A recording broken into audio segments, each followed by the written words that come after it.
10 सालों से मैं करीब उड़ीसा में जाता हूँ। जी। उड़ीसा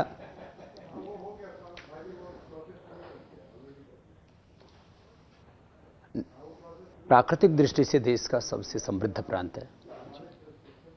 धार्मिक दृष्टि से बहुत श्रद्धालु प्रांत। लोग बड़े ईमानदार, मेहनती।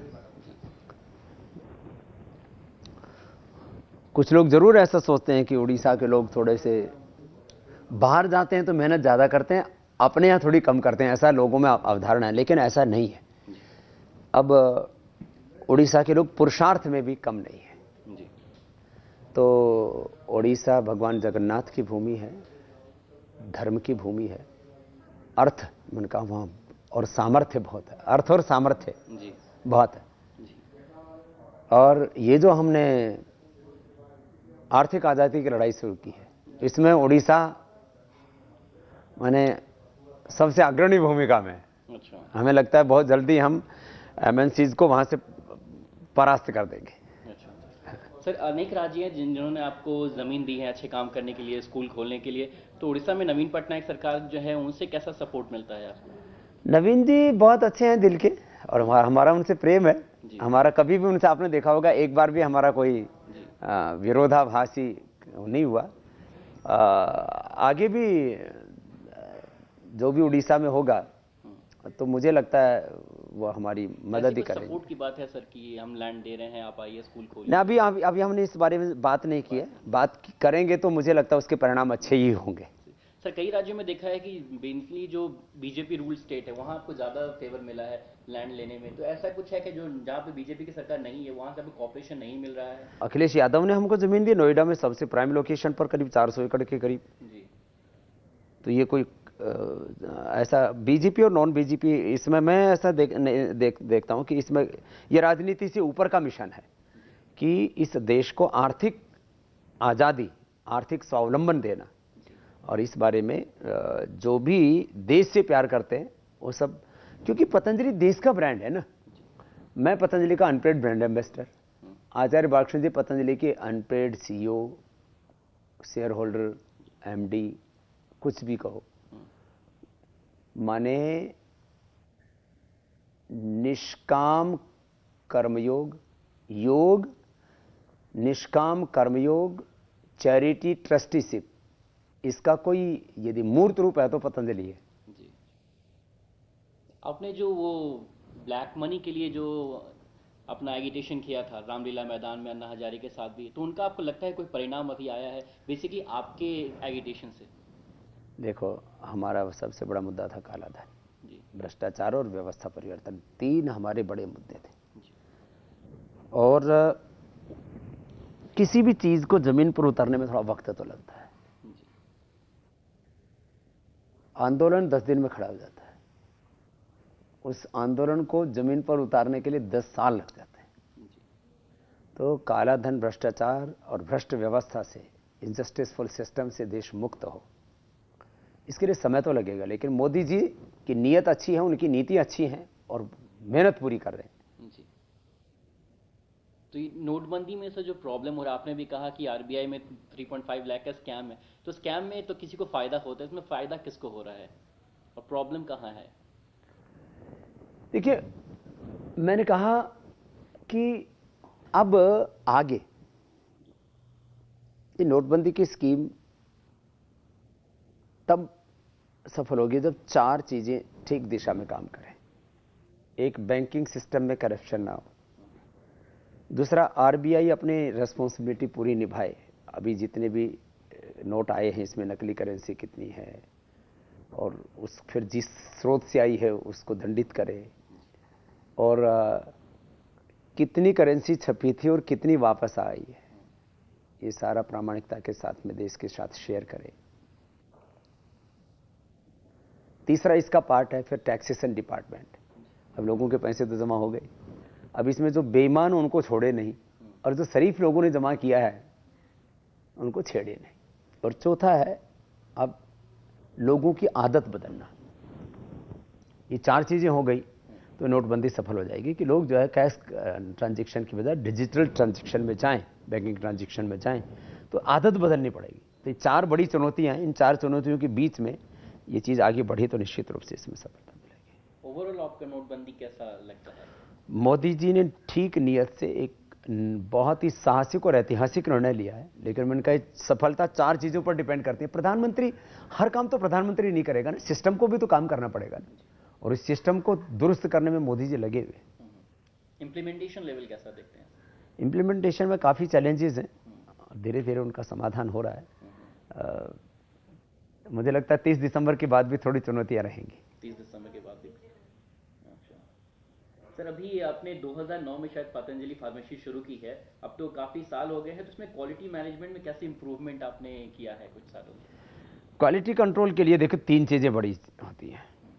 एक है रॉ मटेरियल, दूसरा है आपका वर्ल्ड क्लास सिस्टम टेक्नोलॉजी, क्योंकि साइंस एंड टेक्नोलॉजी का, स्किल का, इंफ्रास्ट्रक्चर का इस्तेमाल करके आप चीज़ों की क्वालिटी कंट्रोल करते हैं। तो रॉ मटेरियल हमारा 100% अच्छा है, वर्ल्ड क्लास इंफ्रास्ट्रक्चर हमारा, साइंटिफिक जितनी भी टेक्नोलॉजीज़ हैं, तकनीक हैं, उनको अपनाते हैं। करीब जो है हमारे पास में 200 साइंटिस्ट हैं और करोड़ों रुपए के हमारे पास में इक्विपमेंट्स हैं। कुल मिलाकर के मतलब हिंदुस्तान में आयुर्वेद के फील्ड में और प्रोडक्शन के फील्ड में हमारी जितना बड़ा जो है इंफ्रास्ट्रक्चर और खास करके क्वालिटी कंट्रोल के लिए इक्विपमेंट पूरे हिंदुस्तान में इतना नहीं है किसी के पास। वो हमने सारे इसके लिए प्रबंध किए। और अंतिम बात ये होती है कि हम कोई भी प्रोडक्ट बनाते हैं तो उसको पहले खुद इस्तेमाल करते हैं और उसकी बात दूसरों को देते हैं। हम परिवार मान करके काम करते हैं, व्यापार मान करके इस काम को नहीं करते कि जो भी प्रयोग कर रहा है वो हमारी कोई माँ है, हमारी कोई बहन है, हमारी कोई बेटी है, उसको हम कोई भी ऐसा प्रोडक्ट नहीं देंगे, चाहे वो फूड हो चाहे वो कॉस्मेटिक हो। एड्स का तो हमारे ऊपर रोज हमारा झगड़ा रहता है। किन से झगड़ा रहता है? एजेंसियों से झगड़ा रहता है। उधर जो है वो तो विज्ञापन एजेंसी है, उसमें एमएनसी बैठे हैं। इधर यहाँ पर भी एक कोई भी नेता किसी एसडीएम से कुछ भी ऑर्डर करवा दे, उसकी क्या हैसियत है, उसकी क्या औकात है, उसकी चैलेंज करेंगे हम कोर्ट में। इसमें आप हाथ देखते हैं जो अगेंस्ट आपके कॉम्पिटिटिव कंपनीज हैं, बहुत बड़े बड़े हाथ हैं साहब। कौन खड़ा हो पाया? आप छोड़ो ना इस बात को कि हम क्या कर रहे हैं। 70 सालों में इन एमएनसीज के खिलाफ कौन खड़ा हो पाया? एक नाम बता दो आप। 125 करोड़ का हिंदुस्तान, क्या किसी में दम नहीं था? खड़े होकर दिखाते कोई? तो सारे एक साथ मिल जाते हैं, ऐसा आपको लगता है कि अगर कोई उठना चाहता है? नहीं, खड़ा क्यों नहीं हो पाया? What is the logic, reality, कि भाई 70 सालों में कोई खड़ा क्यों नहीं हो पाया? इसका मतलब या तो कोई खड़ा होता है, या तो उसको दबा देते हैं, या तो उसको खरीद लेते हैं, खत्म कर देते हैं। तो पहली बार हुआ है कि आपके आयुर्वेदिक प्रोडक्ट इतने नेशनल लेवल पे सारे सुपरमार्केट्स में अब मौजूद हैं। इंटरनेशनल मार्केट्स में भी आपका कोई प्लान है कि ये प्रोडक्ट जाएंगे? कब तक कुछ प्लान है? अगले साल। अगले साल तक आप? अभी हम जो है एसीजेड में नागपुर में शुरू कर दिया है हमने काम। अगले साल तक हमारा विचार है कि हमारी प्रोडक्शन यूनिट बन करके तैयार हो जाएगी, वो एक्सपोर्ट के लिए होगी। अच्छा, सिर्फ एक्सपोर्ट के लिए? नागपुर से जो होगा वो सिर्फ एक्सपोर्ट के लिए? 2 पार्ट में उसमें, एक डोमेस्टिक के लिए, एक नेशनल इंटरनेशनल के लिए। इंटरनेशनल कौन से कंट्रीज देख रहे हैं? सारे देशों को हम टारगेट करेंगे, सारी दुनिया हमारी होगी। सर, अभी तो आपका अपोलो फ्यूचर ग्रुप और रिलायंस से है कि उनके स्टोर्स के थ्रू कोई भी आज मॉडर्न ट्रेंड की कोई चैन बची नहीं है। अच्छा, सब हमारे साथ। और ऐसा विस्तार होते जाएगा अलग अलग कंपनी? होगा, पूरा मतलब होगा। जितनी भी जैसे नॉर्मल डिजिटल में भी जाएंगे हम।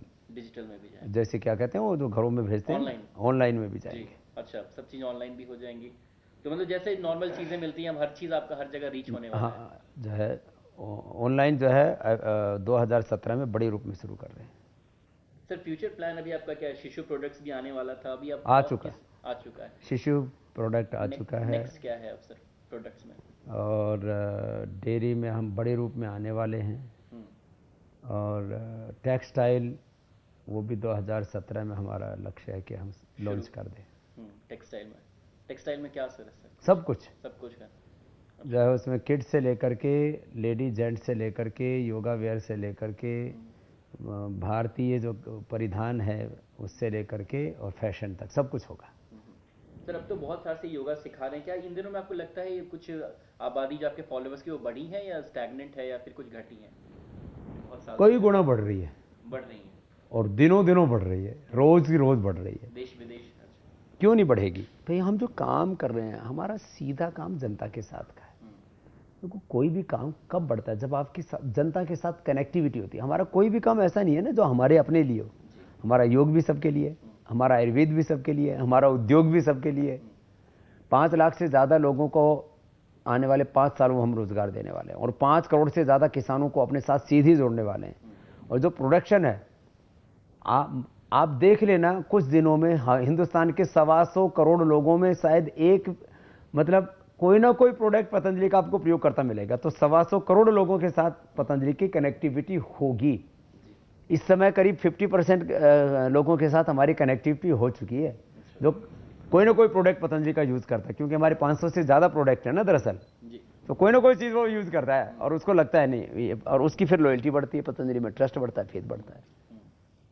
सर, आपने जो प्लान किया है कि वैदिक एजुकेशन बोर्ड होना चाहिए, आपको क्या ये फिजिबल लगता है? क्योंकि कुछ दिन पहले मध्य प्रदेश में एक हिंदी का इंजीनियरिंग कॉलेज खोला गया, बट फिर उतने स्टूडेंट्स नहीं आए। बट शायद आपका प्लान है कि वैदिक एजुकेशन बोर्ड हो। देखो, हिंदी विश्वविद्यालय शुरू किया हुआ और भी शुरू की चीजें, सरकारी स्तर पर चीजें होना थोड़ा मुश्किल होता है। ये सारे जज्बात से होते हैं, सारे का स्पिरिट से होते हैं। तो हम जो भारतीय एजुकेशन बोर्ड बनाने जा रहे हैं, उसमें हमने 2 चीजें रखी हैं। श्रेष्ठतम आधुनिक शिक्षा, न्यू वर्ल्ड के साथ में पूरी कनेक्टिविटी, और साथ में स्पिरिचुअलिटी भी है उसके अंदर। तो इसमें कौन नहीं चाहेगा अपने बच्चों को, हर माँ बाप चाहता है उसके बच्चों को स्पिरिचुअल जो है इन्वायरमेंट मिले और मॉडर्न, लेटेस्ट मॉडर्न एजुकेशन मिले। हम दोनों दे रहे हैं। मतलब वैदिक होगा तो मतलब स्पिरिचुअल भी रहेगा, जो लेटेस्ट है वर्ल्ड क्लास में वो सब चीजें भी न्यू वर्ल्ड के साथ मैंने कहा 100% जो भी पूरी दुनिया में है वो यहाँ हमारे यहाँ होगा, और साथ में स्पिरिचुअल का बेस रहेगा। तो स्पिरिचुअल इन्वायरमेंट और मॉडर्न एजुकेशन कौन नहीं चाहेगा। तो इसको हम इतना बड़ा विस्तार देंगे जो किसी ने नहीं सोचा। सपोर्ट कैसा है सर गवर्नमेंट से? अच्छा है, बहुत जल्दी ही जी। वो हमारे भारतीय शिक्षा बोर्ड, हम उसका नाम रखा अभी भारतीय शिक्षा बोर्ड, क्योंकि कुछ लोग वेद के नाम पर डर जाते हैं। अच्छा। इसीलिए वैदिक एजुकेशन नहीं, अब ये जो है उसको लोग रिलीजन से जोड़ देते हैं। तो भारतीय एजुकेशन बोर्ड होगा। तो 2010 में आपने प्लान किया था इलेक्शन लड़ने का, कहा था 543 सीट में हर जगह उतारेंगे। अभी फ्यूचर में ऐसा कोई प्लान है कि आप पॉलिटिकली लड़ेंगे? उस समय हमने बोला था एक अच्छी राजनीतिक व्यवस्था, पॉलिटिकल विकल्प होना चाहिए जी। अभी वो राजनीतिक विकल्प अच्छा चल रहा है देश में, केंद्र के स्तर पर। और हमारा स्वयं पॉलिटिक्स में जाना उसका सवाल ही नहीं। हमने पहले ही बोल रखा, भीष्म प्रतिज्ञा है हमारी, कभी कोई राजनीतिक पद नहीं लेंगे। लेकिन देश संकट में हो, देश जले में कुछ न बोलो, ये तो मुझे मंजूर नहीं। हाँ? तो ऐसा तो नहीं हो सकता ना कि देश मेरा है, देश सबसे पहले। तो हमारे लिए हमारा मुख्य है योग धर्म और सेवा धर्म, लेकिन राष्ट्र धर्म हमारा आपद धर्म के रूप में। कभी भी मेरे देश पर संकट आएगा तो इस देश में एक कोई चेंज लाना है, तो उसके लिए हम अपनी भूमिका निभाएंगे, बस इतना ही है। कोई पार्टी को स्पेसिफिक आप सपोर्ट करेंगे ओपनली? देखिए, आपने बीजेपी को किया है, वो एक मैंने कहा ना आपद धर्म था जी।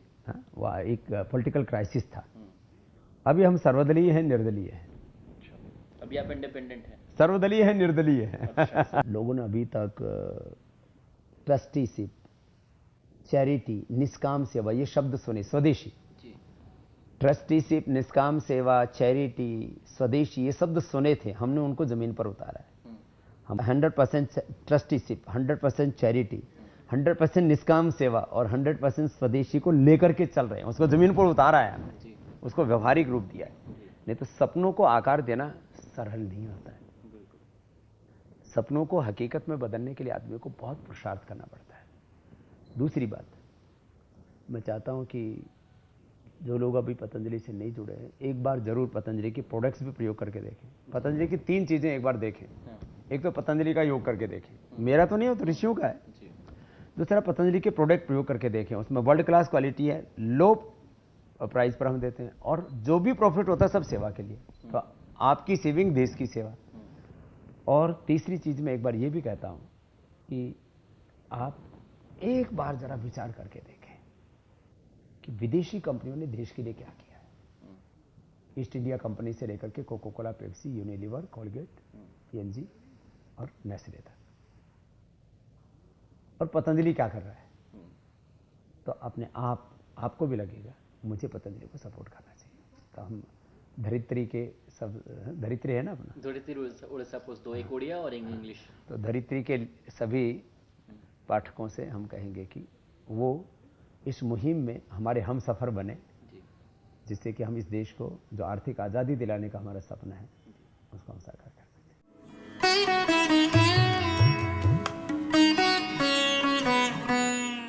अभी हमने केरला में 1 साल पहले शुरू किया, तब हमारा सेल 50 लाख रुपए का था, और अभी जो हमारा सेल है वो 20 करोड़ रुपए से ज्यादा का मंथली है। मीन्स जब आप का भावना शुद्ध होती है और आपकी भावना शुद्ध होने के साथ साथ आप पूरी ऑनेस्टी से हार्ड वर्क करते हैं, तो रिजल्ट जो है वो 100% बहुत बड़ा होता है। दूसरा एमएनसीज का तो 2-3% ही ग्रोथ है इस समय, कुछ तो डी ग्रोथ हो रहा है। अभी कॉलगेट डी ग्रोथ हो रहा है, पीएनजी डी ग्रोथ हो रहा है, नेस्ले डी ग्रोथ हो रहा है आपका प्रेजेंस के बाद और यूनिलीवर भी डी ग्रोथ हो रहा है। ये लोग अपनी ग्रोथ को मेंटेन अपना जो है सेल बढ़ा करके नहीं कर रहे हैं, अपना प्राइस बढ़ा करके अभी कुछ दिन ग्रोथ को मेंटेन करने की कोशिश कर रहे हैं, लेकिन ये लंबे समय तक चलने वाला नहीं है, डिग्रोथ होने ही वाला है। और बड़े बड़े जो उनके स्टेक होल्डर्स हैं, उन कंपनीज के शेयर होल्डर्स हैं, उनके जो फाइनेंसर्स, वो सब भी पीछे हट रहे हैं।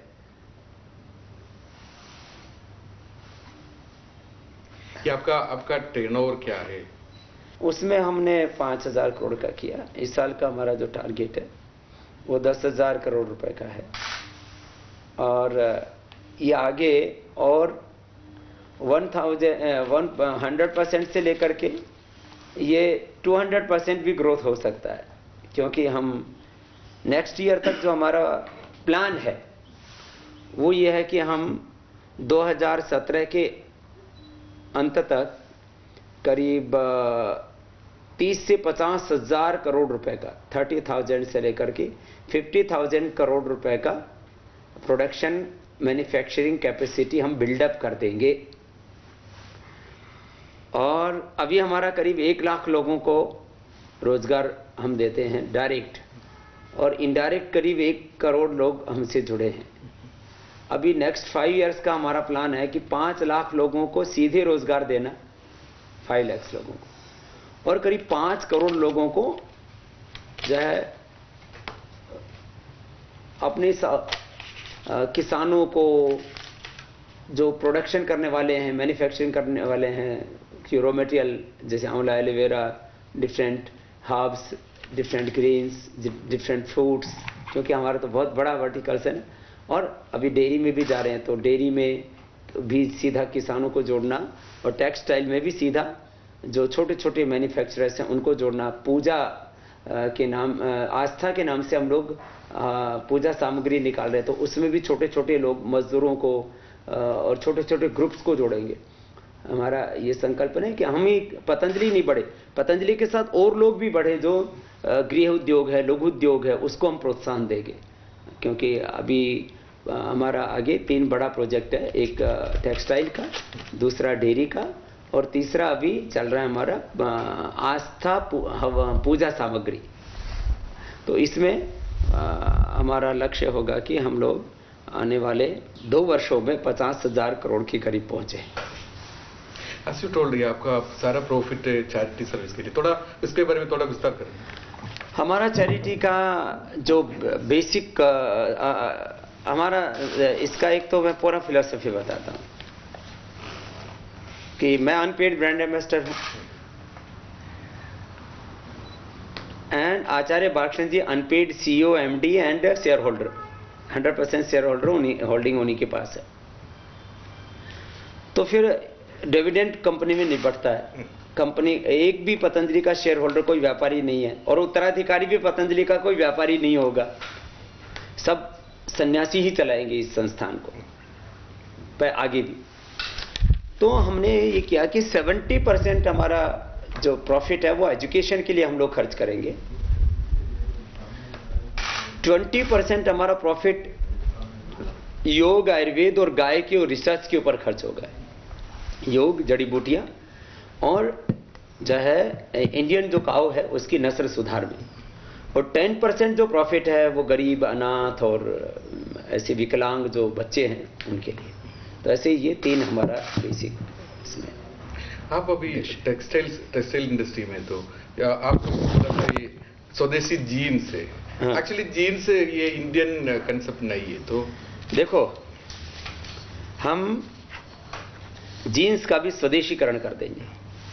डेनिम जो है वो पूरा का पूरा इंडिया से जाता है, करीब पूरे वर्ल्ड वाइड 60-70%।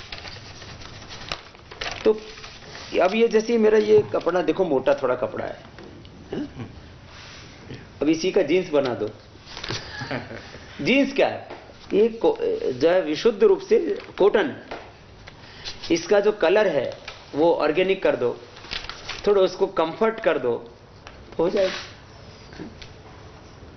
ये आपका केरल के लिए आपका प्लान क्या है? ये केरल का गवर्नमेंट के सपोर्ट में एक फैक्ट्री बनने के लिए प्लान है? केरल के बारे में भी हम जरूर विचार करेंगे। हमारा मन का संकल्प है, हमारा भावना है कि हम हर एक स्टेट में कम से कम छोटा या बड़ा एक यूनिट जरूर बनाएं। ऐसे 5 तो हम मेगा यूनिट बना रहे हैं। एक हरिद्वार में हो गया, एक नागपुर, एक नोएडा, एक तेजपुर, एक मध्य प्रदेश में इंदौर में। तो ऐसे ये 5 तो बड़ा हो गया। इसके साथ साथ हर एक स्टेट में 1-2 यूनिट लगाएं, ऐसा हम सोचते हैं। तो जरूर केरला के लिए भी सोचेंगे। ये एमएनसी के ऊपर एक बड़ा कॉम्पिटिटर है, तो ये आपका स्ट्रैटेजी और एमएनसी का स्ट्रैटेजी कैसे डिफरेंस हो? देखिए, एमएनसी का स्ट्रैटेजी क्या है, एमएनसी का पूरा फिलॉसफी समझना हो तो एक ईस्ट इंडिया कंपनी को समझ लो। ईस्ट इंडिया कंपनी क्या करता था? वो पूरा प्रॉफिट विदेश लेके जाता था।